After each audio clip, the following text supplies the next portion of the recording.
Edwin വൈബ്സിൻ്റെ ഇന്നത്തെ പുതിയ വീഡിയോയിലേക്ക് എൻ്റെ എല്ലാ കൂട്ടുകാർക്കും സ്വാഗതം. അപ്പോൾ ഈവനിങ്ങിന് ആയിട്ടോ വളരെ കുറച്ച് കായ ഇരിക്കുന്നുണ്ട് ഏത്തക്ക. അപ്പോൾ ഇത് വറക്കാൻ വേണ്ടി വെച്ചായിരുന്നാണേ.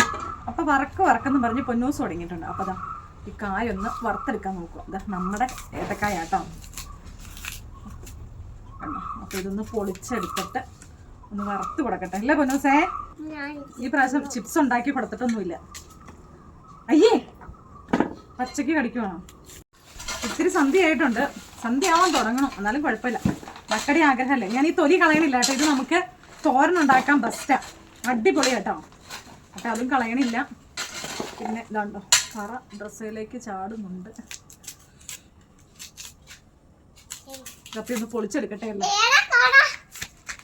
അപ്പം തോരനുണ്ടാക്കാനൊക്കെ നമ്മൾ കായ എടുക്കില്ലേ, കായ എടുക്കുമ്പോൾ ഇങ്ങനെ പൊളിച്ചെടുത്തിട്ട് അല്ലെങ്കിൽ മോര് കറി ഉണ്ടാക്കാനൊക്കെ നമ്മൾ ഉപയോഗിക്കണേ അല്ലേ, സാമ്പാറിലിടാനും. അപ്പോൾ ഇതിൻ്റെ തൊലി ഉണ്ടെങ്കിലുണ്ടല്ലോ കുരുകുനാന്ന് അരിഞ്ഞിട്ട് തേങ്ങയിട്ട് മുളകും ഇട്ട് തോരൻ വെച്ചാൽ സൂപ്പറാട്ടോ.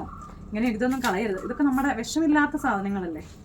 മേടിക്കണത്തിൽ വിഷം ഉണ്ടോയെന്ന് അറിയത്തില്ല കേട്ടോ. ഇത് നമ്മുടെ പറമ്പിൽ നിന്ന് വെട്ടിയത്, അതുകൊണ്ട് നമുക്ക് ഉറപ്പായിട്ട് പറയാം. പറയാൻ പറ്റില്ല, ഉറപ്പ് പറയാൻ പറ്റില്ലല്ലോ. തൊലിയൊക്കെ പൊളിച്ച് കളഞ്ഞിട്ടുണ്ട്. എന്നിട്ട് നമ്മുടെ കട്ടറി വെച്ചതുണ്ട്, കട്ട് ചെയ്യണമുണ്ട്. അതെ ഈ ഇങ്ങനെ നൈസായിട്ട് കിട്ടും. കണ്ടോ ഇങ്ങനെ ആയിരിക്കും. അപ്പോൾ അതെ നമ്മുടെ തൊലിയൊക്കെ കളഞ്ഞു കേട്ടോ. ഇനി ഇങ്ങനെ ചക്കച്ചക്കച്ചക്കച്ചക്കാന്നങ്ങ് അരിഞ്ഞ് പോകട്ടോ. നമ്മൾ ഈ ഒരു കട്ടറിന് അരിയാൻ എളുപ്പമുണ്ട്. അപ്പോൾ പൊന്നുവിന് ഭയങ്കര തിരക്കാണ്, അതുകൊണ്ട് ഇതേണ്ടോ പൊന്നു എല്ലാം ഇട്ടുണ്ട്. ഇങ്ങനെ ഇങ്ങനെ ചക്കച്ചക്കച്ചക്കാന്ന് അരിയാൻ ഒരേ കനത്തിൽ അരിയാൻ എളുപ്പമുണ്ട് കേട്ടോ. അതെ കണ്ടോ നിമിഷ നേരം കൊണ്ട് നമുക്ക് അരിഞ്ഞ് തീരാൻ പറ്റും. എന്താ പൊന്നു എനിക്ക് കൂട്ടിരിക്കും കേട്ടോ. എൻ്റെ പൊന്നു അങ്ങോട്ടും ഇങ്ങോട്ടും മാറുന്നില്ല. അമ്മ ഉണ്ടാക്കി തരാം കേട്ടോ. അതുകൊണ്ടാണ് പിള്ളേർക്ക് ഇഷ്ടമല്ലോ എന്ന് കരുതിയാണ് ഞാനിപ്പോൾ സന്ധ്യ ആവാറായാലും ഇതുണ്ടാക്കണേ.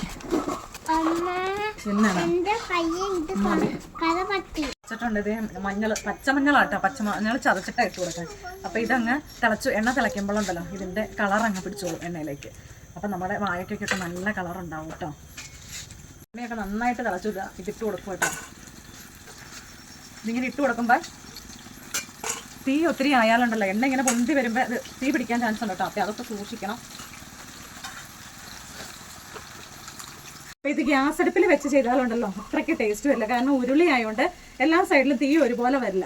അപ്പോൾ ഇങ്ങനെ അടുപ്പത്താണെങ്കിൽ നമുക്ക് പാകത്തിന് തീ കൂട്ടുകയും കുറയ്ക്കുകയും ഒക്കെ ചെയ്യാം. അതുകൊണ്ടാട്ടോ ഞാൻ ഈ അടുപ്പത്ത് വെക്കണേ. അപ്പോൾ അതേ ഇരുട്ടി തുടങ്ങിയിട്ടുണ്ട് കേട്ടോ. എന്നാലും നമ്മുടെ ഇത് വാങ്ങാറായിട്ടുണ്ട്. വാങ്ങാറല്ല, കിലുകിലാന്നായി. അപ്പോൾ അതേ ഉപ്പ് വെള്ളം ഞാൻ കലക്കി വെച്ചിട്ടുണ്ടായിരുന്നു. ഇതാ ഒഴിച്ചു കൊടുക്കുവാണ്. ഇതിനാവശ്യമായ ഉപ്പ് ഒഴിച്ചു കൊടുക്കുക. അപ്പോൾ ഈ കിലു എന്നുള്ളൊരു പാകമാകുമ്പോഴാണ് ആയി തുടങ്ങുമ്പോഴാണ് നമ്മൾ ഉപ്പ് വെള്ളം ചേർക്കണം കേട്ടോ. ഇത് പാകമായിട്ടോ.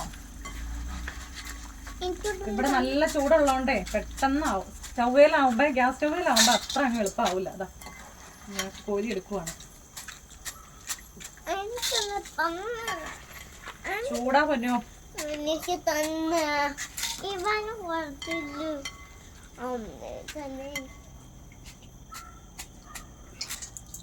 ഒരു തവണ വാങ്ങിയുള്ളൂ. അന്നേരത്തേക്ക് മക്കളൊക്കെ കഴിക്കാൻ തുടങ്ങിട്ടോ. ഇവരുടെ ആഗ്രഹം കൊണ്ടാട്ടോ ഞാൻ ഈ സമയമായിട്ട് വറുത്തത്. കേട്ടോ നല്ല കിളിയിലൂന്നായിട്ടോ. കണ്ടോ നല്ല കളറും കണ്ടോ. നമ്മൾ പച്ചമഞ്ഞൾ ഇട്ടോണ്ടേ അതെ നല്ല കളറ് വരും. ഇച്ചിരോടെ വേണോ? ചിലർ മഞ്ഞപ്പൊടിയൊക്കെ ഇടാറുണ്ട്. പക്ഷെ മഞ്ഞപ്പൊടിക്ക് കങ്ങൻ കയറും. തുണിയിൽ കെട്ടിയിടണം, അല്ലെങ്കിൽ കങ്ങൻ കയറും. അങ്ങനെയൊക്കെ ചെയ്യും. പച്ചമഞ്ഞളിന് ആ ഒരു വിഷയം കാര്യങ്ങളില്ല. കണ്ടോ നല്ല സ്പൈസി ആയിട്ട് കിട്ടിയിട്ടുണ്ട് കേട്ടോ. നല്ല ടേസ്റ്റാണ്. നമ്മുടെ വാഴയ്ക്കായിരുന്നു.